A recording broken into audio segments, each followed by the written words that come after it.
Olá, muito boa tarde para você que está ligado no perfil do Facebook aqui do Povo Online. Eu sou Ítalo Coriolano e nós estamos no ar com mais um Live Política, direto da redação do jornal O Povo. E a partir de hoje a gente começa a entrevistar também os candidatos ao Senado Federal. E o nosso primeiro entrevistado é o candidato do PSOL, Pastor Simões. O nome dele completo é Jamison Rodrigues Simões. Pastor Simões, muito boa tarde, seja bem-vindo aqui ao Jornal O Povo. E a primeira pergunta que eu faço é como foi que o senhor iniciou essa trajetória política e por que resolveu disputar um cargo, né, uma vaga no Senado Federal? Primeiro, Ítalo, queria saudar o pessoal que está aí assistindo. E muita gente tem curiosidade com isso. Como é que ser pastor cai nesse campo político dentro de um partido mais alinhado à esquerda? Eu tenho mais de 20 anos aí na luta pelos direitos humanos de crianças e de adolescentes. Isso me credencia num determinado segmento da sociedade na defesa de garantia de direitos para esse segmento. E eu sempre fui envolvido com direitos pela justiça, né? Luta pela justiça, pelos direitos. Isso me coloca também, isso é uma disputa política.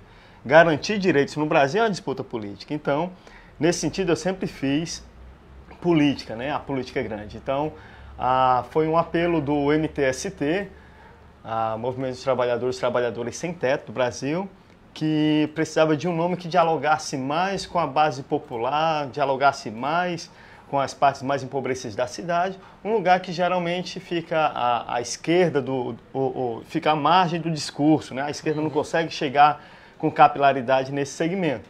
Então, foi assim, eu aceitei o convite do MTST com a plataforma Vamos, foi quando o Boulos também aceitou ser candidato pelo PSOL, então a gente fez essa grande aliança de movimentos sociais com o partido PSOL e PCB, e assim a gente topou esse desafio também para ocupar o Senado, que majoritariamente, né, dos 81 senadores, 40 são empresários e milionários, né? Então é uma aristocracia que domina a nação, domina o Senado, e a gente quer disputar e ocupar esse lugar.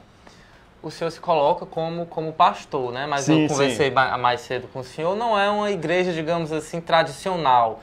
Eu queria que o senhor explicasse para quem está acompanhando a gente qual é o formato dessa igreja, e como é que o senhor se enxerga como um líder, um personagem religioso aqui de Fortaleza? Muita gente tem perguntado isso, né? Então, vamos lá. Primeiro, a gente acredita que a igreja não deve ter excesso. Então, essas grandes empresas que se tornaram as igrejas, que têm rede de rádio, rede de televisão, templos suntuosos, então as pessoas ficam esquecidas e perdidas no meio de tanta estrutura. A igreja simples é uma igreja sem excessos, a gente considera assim. Então, nós eliminamos a burocracia religiosa, eliminamos a estrutura religiosa, eliminamos a estrutura física que prende as pessoas. Por exemplo, se é uma igreja comum, ela funciona 3 vezes na semana e fica o prédio fechado numa cidade com demandas urgentes como Fortaleza. Então, a gente preferiu estar numa pracinha ali ao lado do Norte Shopping. A gente põe um boné no chão, tem um colega nosso que é rapper, faz parte da nossa comunidade. Termina a celebração, ele põe o boné no chão. Quem tem, deposita no boné a sua oferta, e quem não tem pode levar, inclusive, que a gente não quer ter a gestão nem sobre a consciência das pessoas, nem sobre os corpos das pessoas, nem sobre a fé, e muito menos sobre o dinheiro. Então a gente quer dali já dedicar para alguém que precisa, e a gente quer caminhar de modo simples e sem excesso. Então, seria uma igreja popular protestante, mas ela tem alguma identificação com alguma linha religiosa? Sim, nós estamos mais alinhados ali aos evangélicos que a gente chama de históricos, né? Então eu fui formado pela Igreja Presbiteriana Independente do Brasil, fiz o seminário, tudo certinho, fui ordenado pela Igreja Presbiteriana Independente do Brasil. Então a gente tem uma matriz mais histórica, né? Do protestantismo histórico, ali alinhado aos calvinistas e a teologia da missão integral. Ainda falando um pouco da sua trajetória, até pouco tempo o senhor integrava o Comitê Cearense pela Prevenção de Homicídios na adolescência. Os números mostram realmente que a juventude das periferias estão sendo dizimadas, porque, enfim, muita gente é aí atraída pelo poder do tráfico, guerra entre facções. Você tem ali uma juventude sem oportunidades, acabando nesse triste quadro. O que está faltando? Onde é que o Estado está falindo nessa situação? Né? Como é que a gente pode salvar a juventude, não só aqui de Fortaleza, mas do Brasil inteiro? Então, infelizmente, eu digo infelizmente porque ter um comitê pela prevenção aos homicídios é algo assim inusitado. Não é? A gente devia ter um comitê pela inserção de crianças e adolescentes na escola em tempo comum. Devia ser essa a nossa preocupação quanto sociedade. Mas nós estamos vivendo a cidade, nós vivemos aqui em Fortaleza, caso de Fortaleza, a cidade que mais assassina adolescentes no Brasil. É a capital que mais assassina meninos. Você tem uma ideia disso? Mais de 60% dos meninos que foram assassinados estavam fora da escola entre 6 meses a 2 anos. Então a gente precisa de um conjunto de políticas públicas que dê conta da proteção. Proteção é papel primordial do município. Agora você vê, eu sempre digo que o homicídio no Ceará é um projeto. Você veja, Fortaleza é a segunda cidade do país que menos investe na infância e na adolescência. Ora, se eu tenho pouco investimento, não chega nem a 2% do orçamento. E a gente tem um preceito constitucional que diz que criança e adolescente prioridade absoluta. Então, se falta proteção a mão do Estado na proteção das crianças, falta creche, nós não temos cobertura de 100% para creche. A evasão escolar ainda é um desafio para as secretarias de educação, para a política pública e para as famílias. Geração de trabalho e renda para adolescentes. Você tem uma ideia? Lá no Bom Jardim, onde eu moro, nós temos 85 mil adolescentes e jovens. Na verdade, são 100 mil. O Bom Jardim tem 220 mil habitantes, 100 mil são adolescentes e jovens. Programa de trabalho, geração de trabalho e renda para adolescentes na modalidade aprendiz, o governo do estado ofereceu apenas 80 vagas.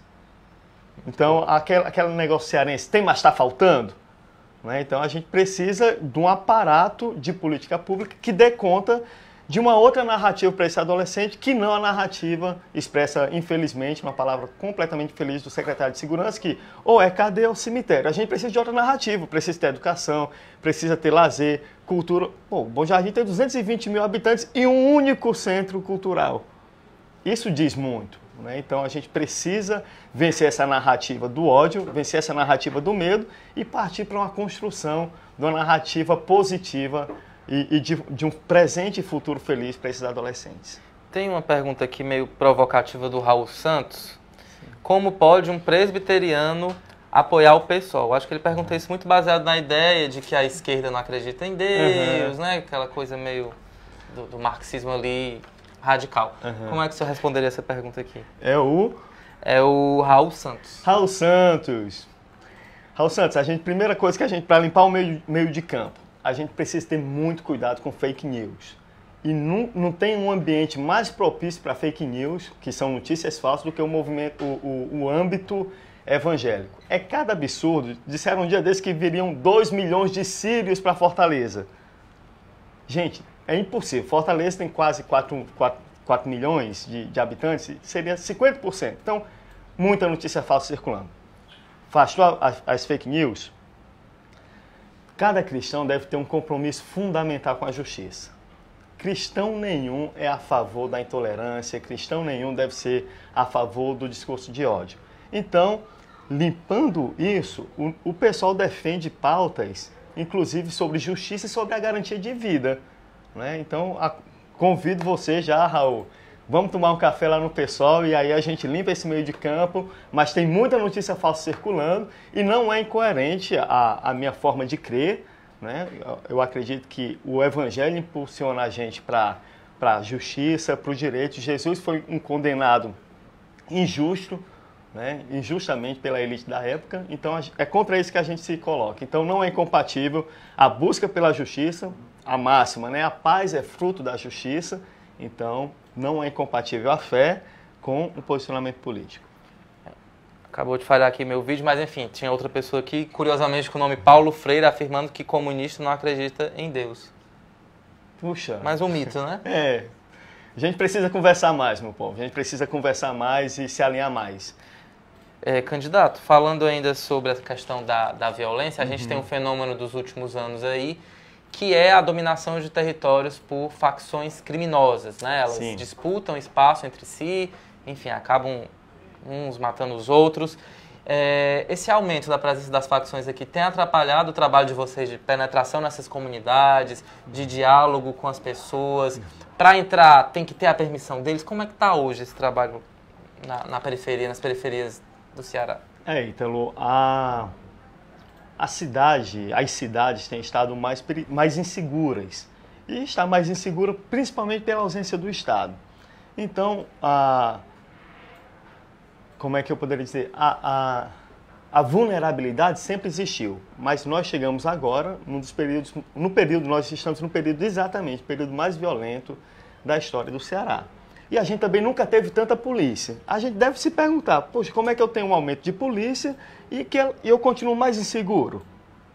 Então, essa narrativa, antes, a narrativa era, não, a culpa é do tráfico de drogas. E antes do tráfico era, não, a culpa é das torcidas organizadas. E antes disso, a gente apontava como inimigo público número 1, eram as gangues. Será que a gente sempre vai apontar inimigos públicos número 1, vamos eleger um inimigo, mas a gente não vai no eixo central que é estruturante. A gente precisa estruturar os assentamentos precários, por exemplo. A gente nunca disputa, a gente aponta, elege inimigos, mas a gente não olha para a estrutura. Nós estamos na cidade mais desigual do mundo. Eu tenho ali no Meireles o índice de desenvolvimento humano, por exemplo, comparado à Dinamarca. Europeu, né? E eu vou aqui no Lagamar, bem pertinho, não dá 7 quilômetros, eu tenho o índice de desenvolvimento humano de um dos países mais pobres da África.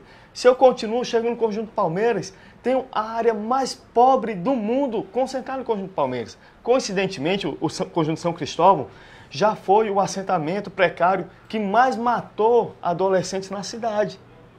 Não é coincidência, a área mais degradada é a área mais violenta. Então, eu caminho por fora, eu não caio nesse discurso de eleger inimigos públicos, não caio nisso, e eu vou para a estrutura. Eu estou interessado em alterar as estruturas de poder, as estruturas de desigualdade dessa cidade. Pobreza não é violento, o que é violento é a desigualdade. Mas as facções, Comando Vermelho, GDE, elas atrapalham a atuação, essa sua atuação junto às pessoas mais pobres, ou isso não é impedimento? Eu, particularmente, nunca tive impedimento de entrar em lugar nenhum. Né? As comunidades continuam recebendo a gente muito, muito amistosamente. Evidentemente, você precisa ter alguns cuidados que, por exemplo, o secretário de Segurança negou que deveria baixar os vidros, não tinha esse aviso na cidade.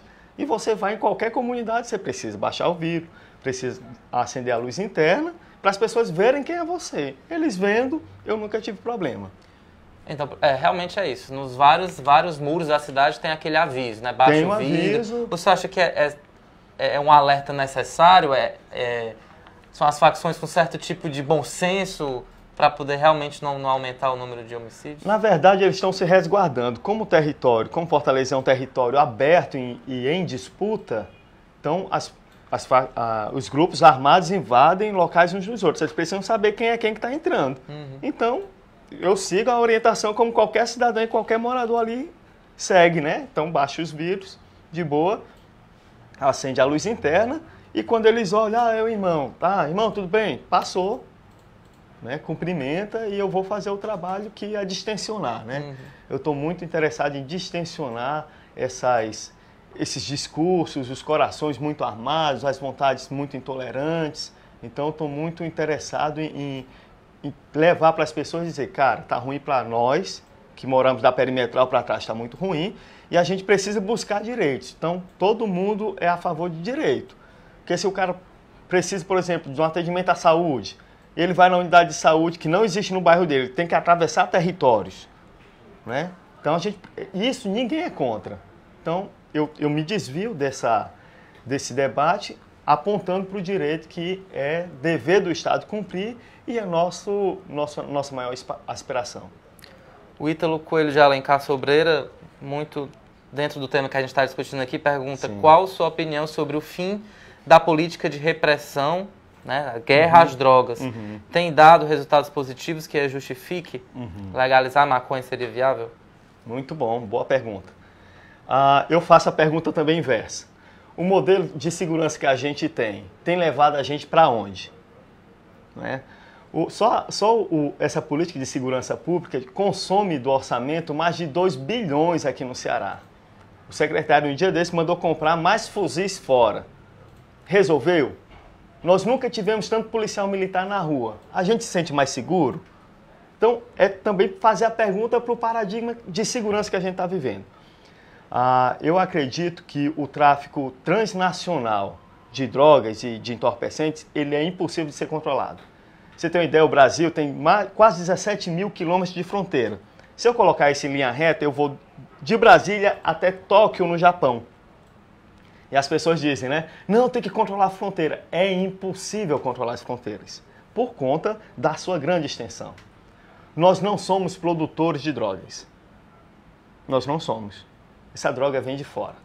Então, gastar energia nisso e gastar orçamento disso, eu acho que já está comprovado que nós perdemos. Mostra disso o Rio de Janeiro.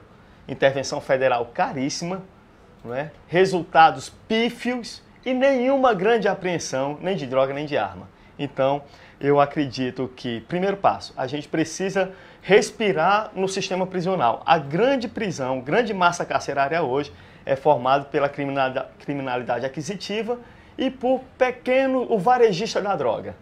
Esse varejista, eu acho que o problema dele é de saúde pública e não criminal, né? Então a gente precisa respirar. Legalizando não, mas pelo menos descriminalizando o uso, para que eu não puna o usuário, eu dou uma respirada no sistema prisional e eu consigo pensar. O Ceará hoje tem 29 mil pessoas encarceradas e só tem estrutura para 12 mil. Então, e grande parte desse, mais de 60%, é de provisórios. Gente que já devia ter sido julgada e não foi. Então, eu preciso respirar, o Estado precisa respirar. Como é que ele vai respirar? Parando de mandar para a prisão pessoas com baixo potencial ofensivo, tendo o controle das prisões e parando de fortalecer as facções, porque a força das facções está no presídio. Então, pega uma pessoa com menor potencial ofensivo, mando para uma facção, ele não está faccionado e o juiz, juízes já me declararam isso, irmão, eu tenho que decidir ali para onde mandar. E às vezes o cara não é faccionado, eu pergunto, onde é que você mora? Em tal lugar. Ele, lá quem comanda é facção tal. E é assim que é decidido. E é incluído no exército das facções. Puxa, aí, gente, está incontrolável. Então, descriminalizar, deixar de ser crime o uso, vai ajudar a gente a respirar no sistema de justiça e respirar no sistema prisional. E esse usuário vai fazer o quê? Tratar como saúde pública. O senhor falou, a pergunta foi em relação à legalização da maconha. Sim. Isso valeria para todas as drogas ou no começo? Eu acho que aí a gente precisa ter uma caminhada de planejamento, avaliação e planejamento novamente. É um ciclo avaliativo disso. Descriminaliza avalia, dá um período de 3 a 5 anos, avalia os resultados no sistema prisional. Então, nos vários indicadores, a gente precisa levantar para isso e após isso a gente continuar o debate. Mas, primordialmente, nós precisamos tratar droga como assunto de saúde pública. Nós tratamos, nos últimos 30 anos, como assunto de polícia. Chegamos onde chegamos e está insustentável a vida no nosso estado. A liberação da maconha, enfim, de outras drogas, é uma pauta que precisa passar pelo Congresso Nacional, assim como a descriminalização do aborto, que é a pergunta aqui de novo do Raul. Como você se posiciona ao aborto? Ele fala um monte de coisa aqui, mas vou ajuda o Raul aqui. Aí. Tá, Raul, essa é uma pauta importante que o STF já está conversando sobre isso e eu acho que a gente precisa conversar mais. A priori, para limpar o meio de campo aqui, nós todos somos contra o aborto. eu nunca conheci, e olha que eu conheço gente pra caramba, mas eu nunca conheci uma mulher que dissesse assim, esse ano eu vou engravidar para abortar. Eu nunca conheci uma pessoa que fizesse isso. Paralelo a isso, nós precisamos discutir. E os homens? A responsabilidade dos homens nessas gravidezes. Né? Gravidez na adolescência, inclusive, mais de 60% dos meninos que foram assassinados no Ceará, em 2015, eles eram fruto de uma gravidez na adolescência. Então, Raul, a gente precisa olhar para as coisas com uma lente mais focada. Então, primeiro, a gente é totalmente contra o aborto. Assim como a gente é contra o aborto, a gente tem um dilema ético. Eu posso salvar, 2 pessoas vão morrer. A criança, o feto lá, e a mãe pode morrer por isso. Eu defendo a vida, como cristão, eu sou defensor da vida. Eu posso salvar uma dessas vidas, que é a vida da mãe. Posso salvar? Posso. A mulher que aborta, geralmente, é uma mulher sem recursos, porque os ricos abortam em clínicas e ninguém é notificado nem criminalizado por isso. As mulheres mais pobres são as que sofrem, não é? E as que abortam, e inclusive as que são notificadas. Então, essa mulher, além disso tudo, ela pode morrer num aborto clandestino. Então, como eu estou muito interessado em salvar as vidas, eu quero a descriminalização do aborto para que essa mulher não morra. Então, eu estou interessado em salvar a vida, inclusive a salvar a vida da mãe. Então, eu acho que essa é uma questão. Outra coisa, Raul, a gente precisa olhar para 5.500.000 nascidos que o nome do pai, o pai nunca registrou, nunca apoiou esse menino por nada. Então, a gente precisa repartir as responsabilidades. E eu sou a favor da descriminalização. Não pode ser tornado crime uma mulher que toma uma decisão tão difícil e que pode morrer por causa dessa decisão. Quero salvar a vida dela, inclusive, e por isso eu sou a favor da descriminalização do aborto. Tem muita gente que se coloca contra o aborto, que fala, por exemplo, é necessário uma estrutura que abrace essa pessoa que está pensando em abortar, para que ela possa mudar de ideia, enfim, ajudar a estruturar a vida dela. É possível também pensar dessa maneira? É possível, vale tudo para salvar uma vida. Então, inclusive, campanhas de prevenção à gravidez indesejada, a gente precisa pensar nisso. Qual foi, Raul, na sua comunidade, a última campanha de prevenção à gravidez precoce que teve? Não tem. A gente é tão insano, a nossa sociedade está tão doente, que nós tiramos dos planos de educação a palavra gênero, que era onde a gente podia discutir assuntos como esse.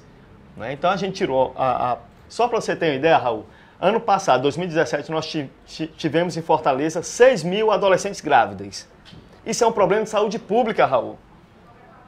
Qual é o programa que a gente tem de prevenção à gravidez precoce? Essas adolescentes que estão numa fase da vida, como é que os filhos delas nascerão? Com apoio de quê? Nós precisamos fazer a discussão ampla.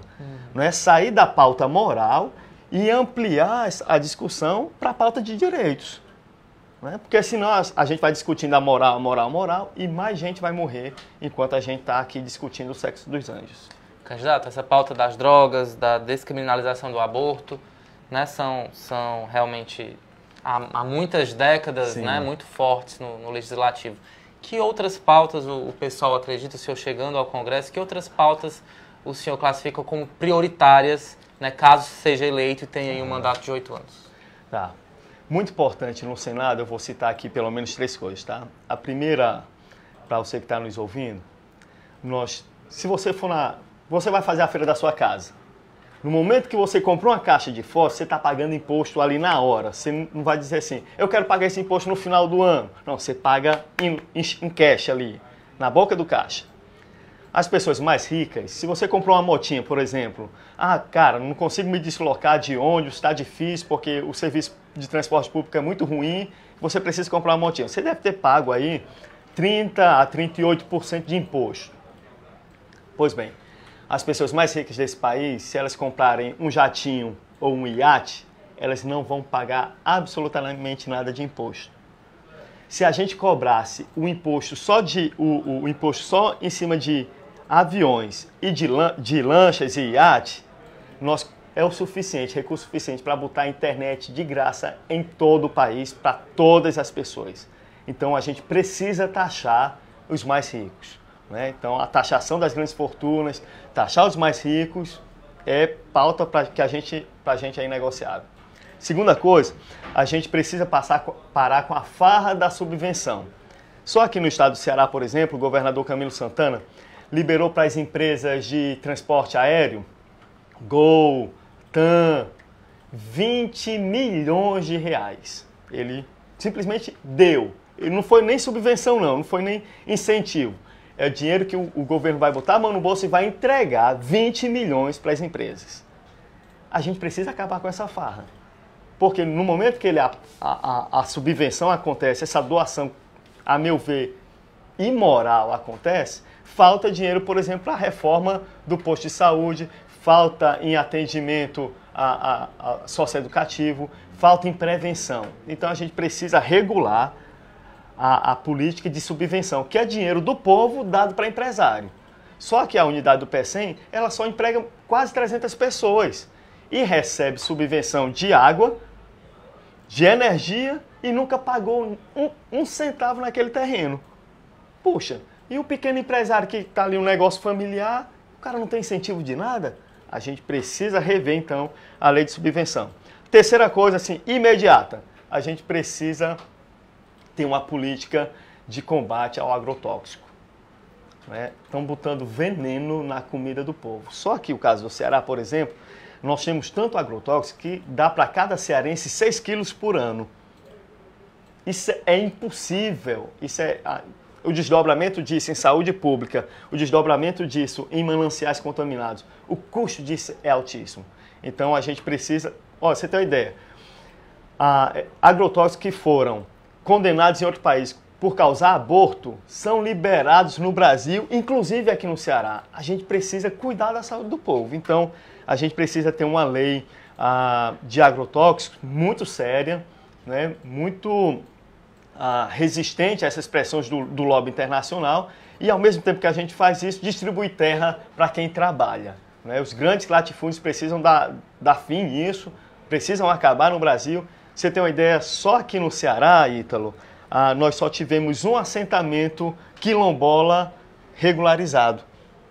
E nós temos aqui latifúndios. Você caminha, pega o carro, caminha em qualquer estrada, você vai ver cerca de ponta a ponta. Sim. Produção você não tem. Então a terra precisa estar na mão de quem trabalha. E nós vamos regularização fundiária, rural e urbana imediata. Candidato, o Congresso é um espaço muito cheio de privilégios para quem chega lá, né? Tem salário aí de mais de 30 mil reais, auxílio de tudo que é ordem, paletó, verbas de desempenho parlamentar. O senhor é contra esse tipo de benefício, né, que os eleitos têm? E como que o senhor, sendo contra, combateria, né, sendo que a maioria lá acaba sendo né, defensora do status quo, né, de manter tudo como está? Ítalo, ninguém abre mão de privilégio. Ninguém abre mão de privilégio. Daí que a gente precisa de um grande censo, de uma grande consulta nacional para isso. O legislativo, em todas as suas esferas, municipal, estadual, federal e senado, ele acumula privilégios demais. Também tem um outro ente federativo, que é o judiciário, que acumula, nós temos verdadeiras castas de poderosos nisso. Como é que a gente acaba? Eu não consigo lá no Senado dar uma canetada e acabar com isso. Então a gente precisa de uma grande consulta popular, onde o povo faça a pressão para isso. Então, pela minha candidatura, se posicionar contra esses privilégios e querer enfrentá-los, a estratégia qual é? Botar na mão do povo e fazer o constrangimento do Congresso Nacional, formado pela Câmara Federal e pelo Senado, fazer esse constrangimento. Mas a gente precisa ir também para outras áreas. Começa com o Legislativo, depois a gente precisa enfrentar os privilégios no Judiciário. O Raul Santos está muito interessado aqui no debate. Ele está dedicado, obrigado, digamos Raul. Assim. Eu vou ler aqui a pergunta dele. Sim. Você acha então que a morte de uma vida inocente vale mais a pena do que uma morte consciente? E se essa mulher, ao invés de correr o risco de morrer no leito do hospital, fazendo aborto, decida ter esse filho e cuidar dele, mesmo sem dinheiro para comer? Porque o verdadeiro cristão não mata um para preservar o outro. Ele preserva a vida de todos na confiança em Deus. É verdade. E ele afirma aqui que essa sua visão é incompatível. Tá. Raul, mas você tá distorcendo aí as coisas. Raul, eu não quero que ninguém morra. Pronto, é isso. O meu compromisso é com a vida. Se aquela mulher vai morrer e eu posso salvá-la, ok. Se puder salvar os dois, como o Ítalo está colocando aqui num programa de apoio a essa mulher, ok também. Mas chega de morte, Ítalo. O Ítalo Não, e é o Rafael. É o Lucas. É o Lucas? Aqui é o Lucas. Não, é Raul Santos. É o Raul. Raul Santos. Raul Santos, chega de morte. Só para você ter uma ideia, Raul, há menos de 48 horas, 9 mulheres foram assassinadas aqui nesse estado. Nosso machismo, né? O machismo que todos nós, da nossa cultura estruturante, ele mata, Raul. Então a gente está cansado de tantas mortes. Só no ano passado foram 5.134 cearenses assassinados. Então a gente precisa sair, eu queria convidar você, Raul, a sair da pauta moral e vir construir com a gente a luta pela mudança estrutural da nossa sociedade. Isso é que nos interessa. A gente precisa de uma mudança estrutural para que uma mulher nunca tenha que tomar uma decisão tão dura como essa, que é a do aborto. Candidato, o senhor conhece bem a periferia aqui de Fortaleza e sabe como se proliferaram as chamadas igrejas, de tudo que é nome, né? Igrejas pentecostais. Em quase cada esquina de um bairro da periferia tem uma igreja lá, com um pastor, uma presença significativa de pessoas. E tem muita gente que afirma isso, que diz que isso acaba atrasando o desenvolvimento dessas pessoas, as mentalidades. Já por outro lado tem gente que diz que se não fossem as igrejas ali naqueles espaços, a situação ia estar muito pior, porque as pessoas não têm realmente a opção de entretenimento, enfim. Ou de ajuda espiritual, digamos assim. Qual é a avaliação que o senhor faz da presença massiva dessas igrejas em espaços empobrecidos? É bom, é ruim, ou o senhor fica em cima do muro? Se fosse a vida fosse assim, né? Simples, sim, não. Mas deixa eu colocar aqui uma coisa, Ayrton. Você já prestou atenção que a gente pede muito a Deus aquilo que o Estado não dá?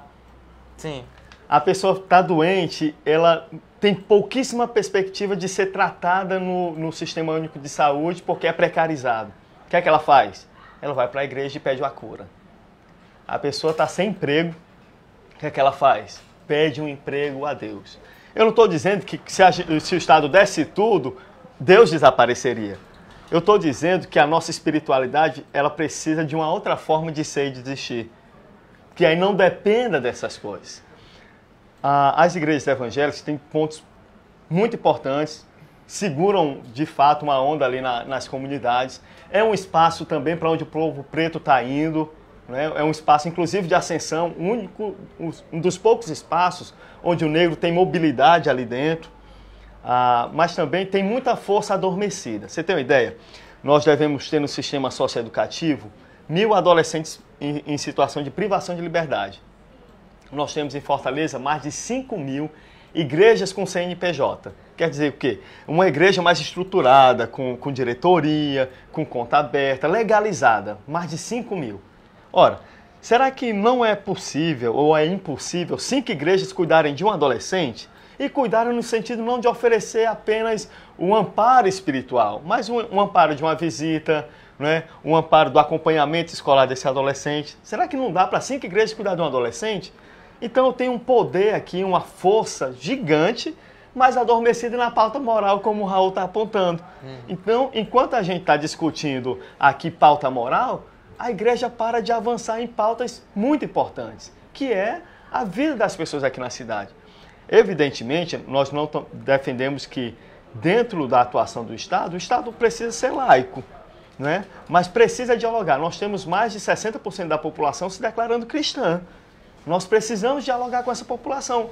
Eles pagam impostos, eles estão ocupando cargos públicos, eles são fomentadores de ideias, não é? Disseminadores de opinião. E então a gente precisa essa mesma conversar. População cristã que afirma que bandido bom é bandido morto, isso, que defende a liberação das armas, a pena de morte, é meio contraditório, né? É meio contraditório. E por isso que a gente precisa conversar com essas pessoas. A gente precisa, para que elas saiam do potencial que elas têm, superpotência, mas essa potência precisa estar a serviço da vida e do direito. Eu não posso permitir, por exemplo, a subvenção ou incentivo público a determinada religião, enquanto o Estado, as religiões de matriz africana, por exemplo, são relegadas a segundo plano ou são vítimas da perseguição do próprio Estado. Eu não posso permitir isso. Então, o Estado que garante direitos, ele precisa garantir direito para todos. Uma pergunta agora interessante do Felipe Augusto Kuhn. É sobre a questão das juventudes e seus espaços culturais e de ocupação territorial, que hoje vem sendo severamente proibida pela polícia e também pelas facções. O modelo das Uniseg são funcionais? As Uniseg são essas unidades de segurança que o governo está implementando em alguns bairros. É uma espécie de UPP, né, o modelo lá do Rio para cá. E o PP, gente, faliu no Rio. Se esse modelo for levado para qualquer lugar, vai falir também, tá? Só um parênteses aqui. Mas, Felipe, obrigado pela sua pergunta. Cara, a gente tem muitos coletivos juvenis fazendo um papel importantíssimo de divulgar lazer, divulgar cultura, de promoção, não é, do ambiente cultural, de preservação cultural. Esses movimentos não têm apoio nenhum. Alguns até nem querem apoio institucional, mas eles precisam ter a garantia da livre expressão, que é um elemento base da nossa Constituição. De fato, tem inclusive vários flagrantes de infringimento aos direitos desses coletivos de se manifestarem. Então, se o governo tivesse um pouquinho de bom senso, fomentaria essa atividade cultural com a política, mas é a grande incoerência do governo. A gente pede mais cultura, ele manda o raio. Não, mas a gente precisa de mais escola. Não, escola não tem raio. Você tem uma ideia, no Bom Jardim que eu falei, dessa população de 100 mil adolescentes e jovens, nós só temos 12 escolas. E essas 12 escolas, sem entupir elas de meninos, só vão atender 15 mil. Então, 85 mil meninos vão ficar fora. Onde é que esses meninos se reúnem? Caramba, ali na pracinha do Canidezinho, na pracinha do Santa Cecília, no Sarau da B1, no Sarau do Bate-Palma, lá na Batalha de Rima, no Vicente Pison. Esses meninos estão produzindo ali, o coletivo Natora fez agora o Natora Champion League, que é a disputa de travinha. Né? Então, a gente precisa garantir política pública de juventude que fortaleça esse movimento, porque esse movimento, um menino envolvido com a cultura e com a arte, dificilmente vai estar envolvido com a criminalidade. Uma pergunta aqui na verdade é um comentário da Gerlane Gomes. A realidade só pensa assim, quem fala, se você tiver todo o dinheiro do mundo e não tiver Deus, você não tem nada. Então é isso que você fala? Pergunta ela. Fale por você, não meta Deus no que você não sabe, onde já se viu deixar Deus de lado por causa de Estado ou qualquer coisa que seja. Os jovens querem se divertir e não buscar a Deus e se lazer, enfim. Comentário aqui dela. Gerlane, eu acho que você confundiu aí. Eu acho que o Estado precisa cumprir o papel dele e a gente precisa deixar Deus também cumprir a sua atividade, que é a promoção do ser humano, né? Muito compactuado com a paz e com a justiça. Marcos Roger Medeiros. E com o voto favorável do senador Eunício Oliveira ao impeachment da Dilma e à condenação do Lula, o que o candidato acha? Juntando isso, como é que se houver representação hoje do Ceará lá no Senado Federal com Tasso, Eunício e Inácio Arruda? É o Pimentel, não é não? Pimentel, desculpa. Pimentel. Inácio já saiu faz um tempo. Gente, olha, dos 3 representantes que nós temos no Senado Federal, 2 votaram a favor, não só do impeachment da presidente Dilma, que aquilo foi uma barbárie, né, a comprovação do machismo e da intolerância, assim, sem limites, mas pior que isso, eles votaram em 2 coisas que nós estamos sofrendo. Primeiro, reforma trabalhista. Retiraram o dinheiro dos trabalhadores e colocaram os trabalhadores numa posição de muita vulnerabilidade. E o desemprego, que eles disseram que era para combater o desemprego graçando aí nas comunidades do campo e da cidade. Segunda perversidade que eles fizeram, senhor Tasso Gereissati, senhor Eunício Oliveira, votaram a favor da PEC do fim do mundo, que congela os gastos e os investimentos do governo nas áreas prioritárias da assistência social. O que é que isso quer dizer? Como é que isso reverbera nas comunidades? Cara, se uma família, por exemplo, precisa de um aluguel social, não tem. Se uma família está passando fome, procura o CRAS por uma cesta básica, não tem. Se um menino comete um ato infracional e precisa de um acompanhamento para ele não voltar a reincidir, não tem. Saúde, não vai ter novos hospitais e não vai ter novos postos de saúde. Por 20 anos, nós agora que estamos no 2º ano. Então a gente precisa vencer essas candidaturas que não representam o povo e a gente precisa de um novo tempo no Senado. Um Senado do povo e para o povo, com consulta direta ao povo. Candidato, agora para finalizar, é mais uma curiosidade, como é que o senhor encara a Bíblia, que para muitas pessoas é a palavra sagrada e não pode ser contestada e tem que seguir tudo o que está escrito ali. Qual é a sua visão sobre a Bíblia? Tá, bem rapidinho. A gente precisa diferenciar o fundamentalismo religioso, o fundamentalismo político, que se utiliza da religião para fortalecer sua pauta. Então, a Bíblia é um livro de fé, gente. Ela não é aplicada para outra pessoa que está fora da fé. Ela é regra de fé e prática para nós que a seguimos. Ela é sagrada para nós. Então, nós precisamos seguir o caminho. É evidente que uma pessoa fundamentalista vai abrir a Bíblia e vai dizer assim, olha, aqui está dizendo, está pedindo a morte das pessoas. Ao mesmo tempo que uma pessoa mais sensata, com uma hermenêutica séria sobre esse texto, vai dizer, olha, cara, isso aqui está pertencente a um outro período da civilização que isso aqui era necessário ou era aceito. Hoje, gente, nós vivemos uma época onde a maior revolução é a revolução do amor. E nós precisamos seguir a grande mensagem, amar a Deus sobre todas as coisas e ao próximo como a nós mesmos. Candidato, eu queria muito agradecer a sua presença aqui com a gente, debatendo aí os problemas do país, o que deveria ser prioridade no Congresso. E eu queria deixar aí os minutos finais para o senhor mandar a mensagem para quem está assistindo a gente, enfim, ajudar as pessoas aí a decidirem o voto. Que o voto para o Senado, às vezes, as pessoas deixam para a última hora, né? Em quem que eu vou votar? Ainda mais esse ano, que você pode votar em 2 candidatos. O que o senhor tem a dizer para quem está acompanhando a gente agora? Tá, tão importante quanto garantir o voto ao Senado é garantir também quem vai para o Congresso, gente. Nós tivemos o pior Congresso da história, vocês viram, foi escancarado na televisão, nas redes sociais, a qualidade baixa desse Congresso. Então eu queria convocar você, por favor, monitore o seu voto ao Congresso Nacional. Segunda coisa, o Senado foi pensado como uma estrutura de poder para regular a Câmara Federal. Então a gente precisa de pessoas que tenham um compromisso com o povo. Empresário nenhum, milionário nenhum, como são essas campanhas, vai ter compromisso com você. De fato não tem, eles já demonstraram isso. Os que estão aí já disseram a que vieram e a quem eles defendem. Está na hora da gente devolver o Senado como casa do povo, né? E aí a gente não tem compromisso nenhum com golpe, não temos compromisso nenhum com empresários, mas eu tenho um compromisso fundamental e inadiável com as pessoas mais empobrecidas. É para ela que o Senado deve fazer sentido, fazendo valer leis e promulgando leis e cobrando o presidente da República para cumprir essas leis que ajudem para as pessoas mais empobrecidas. Então, o Senado precisa ser a casa do povo. E eu me coloco como esse representante do povo. Continuo morando, minha declaração de bens eu fiz no TSE, botei também no Facebook. Tem lá uma bicicleta do meu filho, um carrinho Chevette, todo mundo quer comprar um Chevette em 89. Então, eu não tenho compromisso nenhum, a não ser com o povo mais empobrecido. Continuo morando no Bom Jardim e continuarei depois de eleito. Então, Pastor Simões para o Senado e vamos enfrentar aí essa oligarquia que não quer largar o poder. Candidato, muito obrigado.